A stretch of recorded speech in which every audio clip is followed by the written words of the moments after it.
আসসালামু আলাইকুম। টমেটো দিয়ে আমরা অনেক কিছুই তৈরি করি। কিন্তু এই রকম করে যদি চপ বানানো হয় তাহলে একদম বলের মতো ফুলকো হবে আর খেতেও হবে অনেক টেস্টি। ইফতারিতে এই টমেটোর চপ রাখতে পারবেন। আশা করছি ভালো লাগবে। তাহলে চলুন দেখে নিই। প্রথমে এখানে ৩টা পাকা টমেটো নিয়েছি, বড় সাইজের টমেটো। ধুয়ে পরিষ্কার করে এইরকম করে পাতলা পাতলা করে কেটে নিয়েছি। বেশি পাতলাও না আবার বেশি মোটাও না, মিডিয়াম সাইজের করে কেটে নিতে হবে। এখন আমি এক সাইডে রেখে দিচ্ছি আর এদিকে একটা বোলের মধ্যে নিয়ে নিচ্ছি বেসন। এখানে ১ কাপ বেসন নিয়েছি, আপনারা চাইলে চেলে নিতেও পারেন। আর দিয়ে দিচ্ছি ময়দা ১/২ কাপ, ময়দা কিংবা আটা যে কোনো দিলেই হবে। আদা রসুন বাটা ১ চামচ দিয়ে দিলাম, স্বাদ মতো লবণ দিয়ে দিলাম, মরিচের গুঁড়া ১/২ চামচ, ঝাল বুঝে দিতে হবে। আর দিয়ে দিচ্ছে হলুদের গুঁড়া ১/২ চামচ।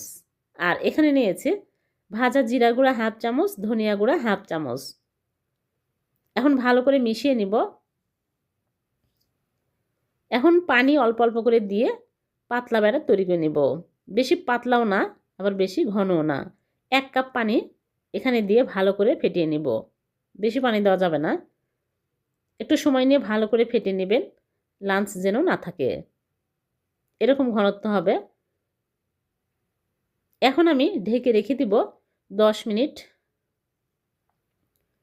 ১০ মিনিট পর আমি ফিরে আসলাম। আবারও কিছুক্ষণ ফেটিয়ে নিব।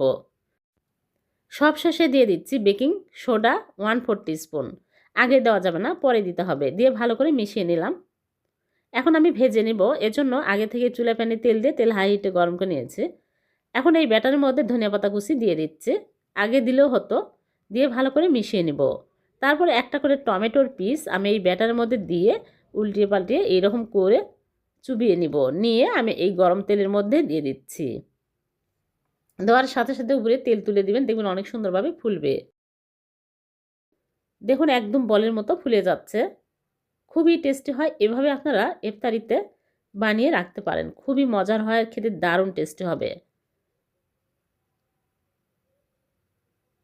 টমেটো এমনিতে খেতে ভালো লাগে, আর যদি এইরকম করে চপ বানানো হয় তাহলে খেতে আরও বেশি মজাদার হবে।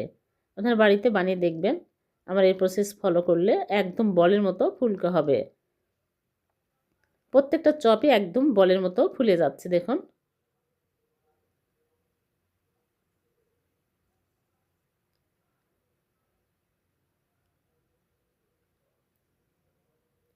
সবগুলো চপই একদম ফুলকো ফুলকো হয়েছে। সবগুলো আমি ভেজে তুলে পরিবেশন করে নিলাম। হয়ে গেল টমেটোর মজাদার ফুলকো ফুলকো চপ। একটা আমি ছিঁড়ে দেখাচ্ছি কতটা ফুলকো হয়েছে। আর খেতে অনেক টেস্টি হয়। ভিডিওটি ভালো লাগলে লাইক কমেন্ট শেয়ার করতে ভুলবেন না। অন্যকে দেখার সুযোগ করে দেবেন। আবারও দেখা হবে এরকম নতুন কোনো রেসিপিতে। আল্লাহ হাফেজ।